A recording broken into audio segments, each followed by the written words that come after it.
Hello friends, आप सभी को मेरे YouTube चैनल में स्वागत है। दान की पराकाष्ठा। हमारे समाज में कुछ लोग ऐसे होते हैं कि जो दान दिखाने के लिए देते हैं, न कि किसी का अच्छा सोच के। दान हमेशा किसी अच्छे काम के हेतु से देना चाहिए, न कि दूसरों को अपनी अमीरी दिखाने के लिए। पर आज के ज़माने में तो कुछ लोग दान भी दिखावे के हेतु से करते हैं और उसके पिक्चर भी सोशल मीडिया पर अपलोड करते हैं, जो कि बिल्कुल गलत है। इस कहानी में उसी के बारे में बात की गई है। श्री कृष्ण कहते हैं कि हमें हमेशा दान अपने निस्वार्थ भाव से करना चाहिए। नगर में एक विशाल मंदिर का निर्माण होना था। जोरों शोरों से चंदा इकट्ठा किया जाने लगा। सबसे अधिक दान देने वाला का नाम दान पट्टिका में सबसे ऊपर बड़े अक्षरों में लिखा जाना था। इसके लिए नगर में प्रतिष्ठित लोग लाला भगवान राय के द्वार पर पहुंचे और अधिकाधिक चंदा देने के लिए उकसाने का प्रयास करने लगे। इसमें बुराई भी कुछ नहीं थी। नेक काम के लिए चंदा मांगा जा रहा था और लाला भगवान राय भी इसमें समर्थ थे। नगर में लाला भगवान राय के अलावा ऐसा कोई व्यक्ति बचा भी नहीं था जो उनसे ज़्यादा चंदा देने का समर्थ रखता हो। इसलिए लोग जानबूझकर सबसे बाद में उनके पास पहुंचते हैं। एक सज्जन की अब तक की सबसे ज़्यादा दान की गई राशि, जो रसीद कटी थी, उसकी काउंटर फाइल लाला जी को दिखाने लगे। लाला जी ने पूछा कि भाई, मुझसे क्या सेवा चाहते हो?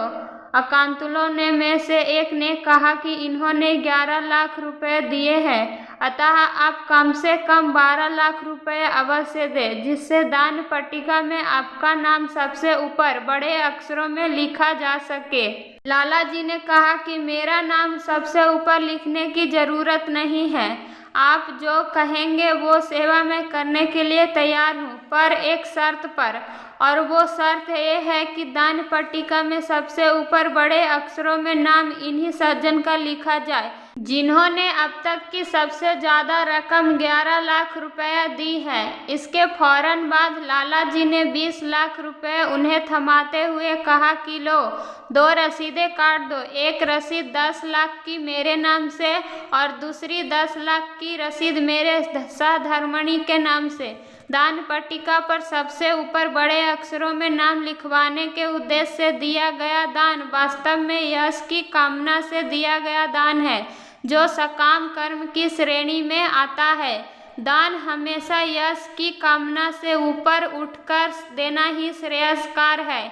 यह अलग बात है कि निष्काम भाव से प्रदत्त सात्विक दान से जो प्राप्ति होती है उसका आकलन संभव नहीं है। जिसने देने की इस कला को सीख लिया, उसे भला किस चीज की कमी और यश से उसे क्या प्रयोजन। श्री कृष्ण कहते हैं, दान देना मतलब आप किसी की बिना अपने स्वार्थ के मदद करते हैं। इसलिए दोस्तों, हमें हमेशा दूसरों की मदद करनी चाहिए और बिना अपने निस्वार्थ भाव से मदद करना चाहिए।